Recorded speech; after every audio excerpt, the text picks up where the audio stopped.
Hey everyone, welcome back to another episode of Mailbox Mondays. Dennis here with Jelsons.com, and today we're taking a look at a mail piece that I recently received from Best Brains Learning Center. So with our Mailbox Monday series, we take a look at the mail that we get and share what we liked, what we didn't like as much, and what we would test for future mailings that would be different to continuously improve the piece if this was a client of ours. Now, with each piece, we do take a look at three core areas for developing a successful piece, and that's the offer, the audience, and the creative. But before we get started, if you have a mail piece you'd like us to take a look at in a future episode, you can mail them to us, and we'll drop that address right here on the screen. Or you can send them to us by email. We'll drop that here on the screen. And if you have a question, you can also drop them in the comments below and we'll answer them in our next episode. Now, this particular piece is a direct mail postcard. Not only is it a direct mail postcard, but it is a every door direct mail postcard. Like you've seen in some of our previous videos, the reason why we know this is an every door direct mail piece is because of the indicia and the mailing label. Now, if you are looking to do every door direct mail for your business, there are a couple of things to understand and know going in when you are putting your piece together and designing your mailer. There are some specifications. So for this piece here, this one is, let's see how big this piece is. So this piece here, it is 7.5 wide by 10 inches tall, which is perfect, which is a flat size, which qualifies as for every door direct mail.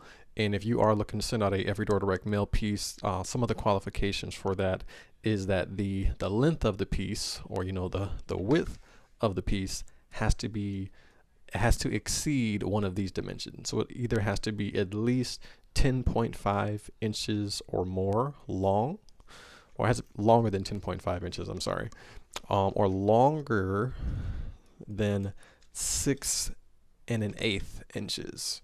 All right, or height-wise. Height-wise, it has to be taller than 6.125. So this piece qualifies because it's 10 inches tall, which more than exceeds the 6.125 requirement for every door direct mail. Yep. And so this piece was printed full color, two sides. It's on a cardstock with UV, gloss UV, and just a couple of things here to take a look at in terms of looking at thinking about the offer, the audience, and the creative.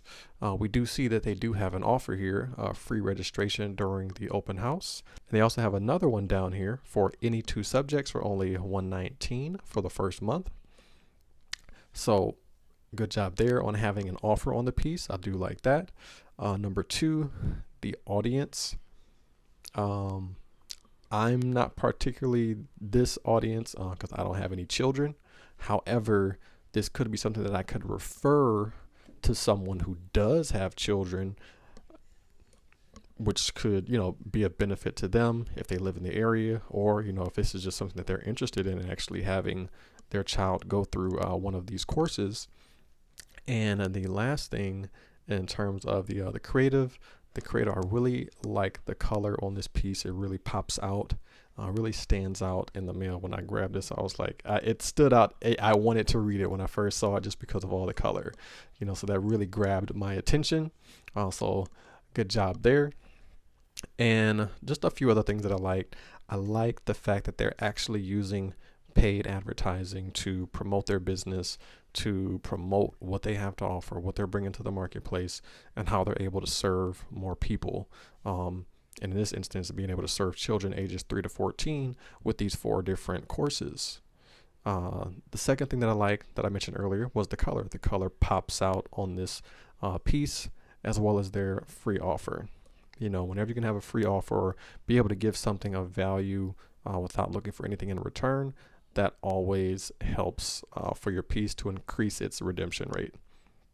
Now, those are the things that I liked. now let's go to the other side and let's talk about some of the things that I would actually do a little bit differently that I didn't like as much. So number one, there's two offers on this piece. I'm not a fan of, multiple offers on one piece. Usually one card, one offer. You could send out a follow-up piece to promote the other offer, but I would just choose one of these two. I wouldn't have both of them on there. And as you guys know in my previous videos, I am not a big fan of the asterisk. And for this one, there's no information here on any explanation on what that asterisk is for, or like what that follow-up pricing would be after that first month. So that would be good to know. So if it's not gonna be if it's not being listed, I would have just left that offer off and sent that out in a follow-up mailing. And then the last thing is that, I only received this mailing one time, right? I only received it once. So this may have been like just an announcement, like, hey, we want to promote this event. Let's get it out there and see what happens. But with direct mail and running a mail campaign, you definitely want to mail to the audience more than once. Okay. So I received this one time, but maybe people who had children, maybe they were out of town, or, maybe they forgot about the event. Maybe they had got the card, set it aside, and they were going to get to it, but then they forgot about it, right? So being able to send out multiple mailings would have possibly assisted in boosting the rate of response for this mailing. I'm not sure what that data is, but that is something that I didn't like as much if I was going to get this, and if I had a kid, seeing this a couple of times would have just put more into my brain. Oh, they got that open house this weekend. Let's go check. Let's take the kids out there and let's go check that out. So if this were a client of mine, here are a couple of things that I would test to continuously improve this piece, or maybe just to change it up a little bit. I know on this channel we talk a lot about direct mail and paid advertising, but paid advertising can be both offline and online. And so with some of the targeting options that are available online, this is definitely something that I would have used to promote on Facebook and Instagram, because you do have the options to target parents with children in these age ranges, so from ages 3 to 14.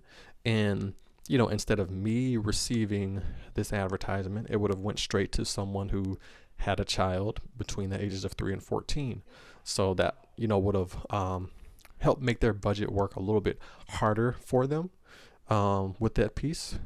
One other thing that I would do differently if you wanted to stick with doing a direct mail piece or something offline, would be to purchase a compiled list of parents with children in this age range of 3 to 14, and I would mail to them multiple times.